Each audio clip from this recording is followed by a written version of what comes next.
कई लोगों के बोलने का अंदाज ही कितना खूबसूरत होता है ना। मतलब अगर ये अपना किसी से काम करवाना चाहे, किसी से अपनी बात मनवाना चाहे या किसी को इम्प्रेस करना चाहे तो इनका काम तो चुटकियों में हो जाता है। कई ऐसे काम होते हैं जिन्हें हम करने जाते हैं तब तो घंटों लग जाते हैं, लेकिन अगर वही काम ये करने जाते हैं तो इनका काम तो मिनटों में हो जाता है। तो ऐसा क्या इनके पास होता है जो हमारे पास नहीं होता है? तो वही तो हम इस वीडियो में सीखने वाले हैं। सबसे पहले इनकी जो बॉडी लैंग्वेज होती है वो बड़ी कमाल की होती है, यानी कि इनका आधा इंप्रेशन तो लोगों पर इनकी बॉडी लैंग्वेज से ही पड़ जाता है। ये इतनी इफेक्टिव लैंग्वेज होती है कि अगर आप भी चाहो तो अपनी बातों को बिना कुछ बोले ही लोगों के सामने रख सकते हो। फिर आपको ऑफिस में बॉस को इम्प्रेस करना हो, कॉलेज में एचओडी को इम्प्रेस करना हो और बैंक में मैनेजर को इम्प्रेस करना हो और यहाँ तक कि एक अच्छी गर्लफ्रेंड भी बनानी हो, तो बॉडी लैंग्वेज का बहुत ही बड़ा इंपॉर्टेंट रोल होता है। अब जब सवाल गर्लफ्रेंड का है तो बॉडी लैंग्वेज के बारे में तो बताना ही पड़ेगा।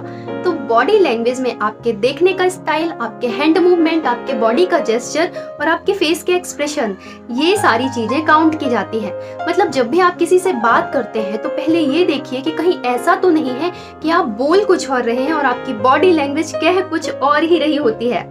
जैसे कि मैं आपको एक एग्जाम्पल से समझाती हूँ। मान लीजिए मुझे आपसे इस वीडियो को लाइक और शेयर कराने के लिए रिक्वेस्ट करनी है और मैं आपसे ऐसे बोलूँ कि अगर वीडियो पसंद आ रहा है तो लाइक, शेयर और सब्सक्राइब कर दीजिएगा, तो आधा वीडियो तो आप वैसे भी छोड़कर भाग जाओगे। लेकिन अगर मैं इस बात को आपसे ऐसे बोलूँ कि गाइस जब आप मेरे वीडियोस पर इतनी प्यारी प्यारी कमेंट्स करते हो तो मुझे आपके लिए और भी ज्यादा वीडियोस बनाने का मन करता है। तो सबसे पहले तो मेरी तरफ से आपको बहुत सारा थैंक यू और बहुत सारा प्यार। और अगर वीडियो अभी पसंद आ रहा है तो प्लीज गाइस मेरे मोटिवेशन के लिए, मेरे इंस्पिरेशन के लिए मेरे चैनल को लाइक, शेयर और सब्सक्राइब जरूर कीजिएगा। और हाँ, बेल आइकॉन पर क्लिक करना मत भूलिएगा, जिससे मैं नेक्स्ट टाइम जब भी वीडियो अपलोड करूं तो आप तक मेरे वीडियो की नोटिफिकेशन पहुंचे और आपकी जो प्यारी प्यारी कमेंट्स है, आपका जो प्यार है वो मुझ तक पहुंच सके।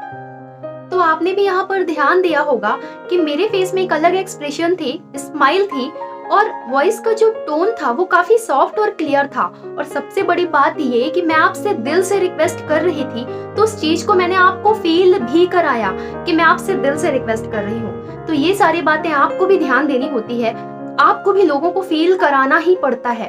अगर आप किसी से गुस्से में बात करते हो, आपके एक्सप्रेशन अपने आप बन जाते हैं, लोगों को फील हो जाता है कि आप गुस्से में हो। लेकिन जब आप किसी की रिस्पेक्ट करते हो, दिल से इज्जत देते हो किसी को या किसी की केयर करते हो, तो वो एक्सप्रेशन आप अपने अंदर नहीं ला पाते हो और लोगों को फील कराना बहुत जरूरी होता है। वरना आप अपने बॉस की कितनी भी इज्जत कर लो, कितनी भी रिस्पेक्ट दिल में रखो, लेकिन जब तक उन्हें फील नहीं कराओगे तो आपको प्रमोशन नहीं मिलने वाला। यहाँ तक कि अगर आप किसी से प्यार का इजहार करने भी जा रहे हो तो आपको सिर्फ शब्दों में बयां कर देने से आप अपने दिल की फीलिंग को सामने वाले तक कभी नहीं पहुंचा सकते। अगर आप चाहते हो कि आप अपनी भावनाएं लोगों को समझा सको, अपने दिल की फीलिंग लोगों तक पहुंचा सको, तो आपको फील कराना तो लोगों को सीखना ही पड़ेगा। मतलब जैसे गुस्से में आप एक्सप्रेशन देते हो, गुस्से में लोगों को पता चल जाता है कि आप गुस्से में हो, वैसे ही जब आप किसी से प्यार से बात करते हो तो प्यार वाली भाषा आपको आनी चाहिए। मतलब आपके वॉइस में एक ऐसा टोन होना चाहिए, ऐसी सॉफ्टनेस होनी चाहिए और सबसे बड़ी बात कि आपके फेस में वो भाव दिखना चाहिए। और जब तक आप ये चीज नहीं सीखोगे, लोगों को फील नहीं कराओगे, तो किसी के लिए अगर आप चांद तारे भी तोड़ दोगे तो भी वो आपकी वैल्यू नहीं करने वाले। तो ये चीजें तो आपको सीखनी ही पड़ेंगी और ये सारी बातें आपके अंदर खुद से आती हैं, कोई दूसरा आपको कभी नहीं सिखा सकता। मतलब कि जितना आप मिरर के सामने खुद से बोलने की प्रैक्टिस करोगे, एक्सप्रेशन देने की प्रैक्टिस करोगे और आप चाहो तो नए नए लोगों से जितना मिलोगे, जितना नए नए लोगों से बातें करोगे, प्रोफेशनल लोगों के टच में रहोगे, ये चीजें आपकी अपने आप ही इंप्रूव होती रहती हैं। और अगर अभी तक मेरा आई कांटेक्ट और स्माइल वाला वीडियो नहीं देखा तो वो वीडियो जाकर जरूर देखिएगा, आपको काफी हद तक बॉडी लैंग्वेज इंप्रूव करने में हेल्प मिलेगी। अगर आप चाहते हैं कि लोग आपको सुने, आपसे कनेक्ट हो, आपकी बात माने, तो इसके लिए पहले आपको लोगों को सुनना होगा। मतलब ये कि जब भी आप किसी से बात कीजिए तो एज अ सपोर्टिव टॉकर बात कीजिए। पहले अपना टॉपिक स्टार्ट ना करके सामने वाले को बोलने का मौका दीजिए, लोगों को इनकरेज कीजिए बात करने के लिए कि वो आपसे और बात करें। और जब वो आपसे बात करना स्टार्ट कर दे तो उन्हें ध्यान दीजिए, उन्हें नोटिस कीजिए कि आखिर वो आपसे चाहते क्या है, उनका मेन मोटिव क्या है, उनका इंटरेस्ट किस फील्ड में है और जिस टॉपिक में आपको बात करनी है उसके बारे में उनकी सोच क्या है। जब ये सारी बातें आपको पता चल जाती है, उनकी पसंद नापसंद के बारे में आपको पता चल जाता है, इसके बाद में आप उनसे जब बात करते हैं तो आपको पता होता है कि किस पॉइंट पे क्या बात आपको उनसे बोलनी है। और अब जब आपको ये भी पता होता है कि ऐसी क्या बात है जो उनसे बोल देने से नेगेटिव इंप्रेशन पड़ सकता है, तो उस बात को आप ध्यान में रखकर बात करेंगे और उनके फील्ड के इंटरेस्ट के अकॉर्डिंग बात करेंगे, तो लोग आपकी बात भी मानते हैं, आपसे कनेक्ट भी होते हैं और आपकी बातों को फॉलो भी करते हैं।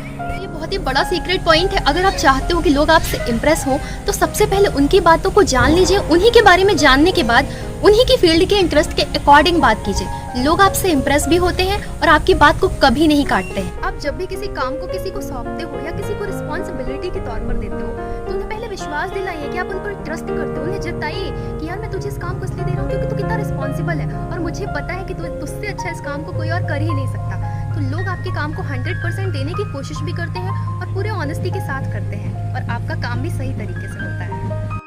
कई बार किसी काम के गड़बड़ हो जाने पर, किसी काम के खराब हो जाने पर आप अपने एम्प्लॉय को या अपने दोस्त को चिल्ला तो देते हो, गुस्सा तो निकाल देते हो, लेकिन उसके बाद उनकी ज़रूरत आपको ज़रूर पड़ती है। तो कोशिश ये कीजिए जब भी किसी पर गुस्सा आए तो पहली बात तो उन्हें प्यार से डांटना सीखिए। मतलब आप उन्हें ये भी कह सकते हैं कि मुझे तुमसे तो ऐसी उम्मीद थी ही नहीं, पक्का कुछ ना कुछ गड़बड़ हुई होगी क्योंकि तुम तो हमेशा अपना 100% देने की कोशिश करती हो। तो आप बातों बातों में पूछ सकते हो कि प्रॉब्लम कहाँ पर थी। और अगर आपने गलती से गुस्से में आकर चिल्ला भी दिया है तो बाद में तुरंत जाकर डीसी कर लीजिए, मतलब कि डैमेज कंट्रोल कर लीजिए। अब आप ये बोलेंगे कि ये क्या होता है, तो डैमेज कंट्रोल का मतलब जैसे ही आपने डाटा उसके तुरंत बाद जाकर आप उन्हें रियलाइज कराइए कि आप उनकी केयर करते हैं। मतलब आप ऐसा कुछ पूछ लीजिए कि तुमने खाना तो खा लिया है ना, तुम्हारी तबीयत तो ठीक है ना, कुछ भी, बस उन्हें ये फील होना चाहिए कि आप उनकी केयर करते हैं।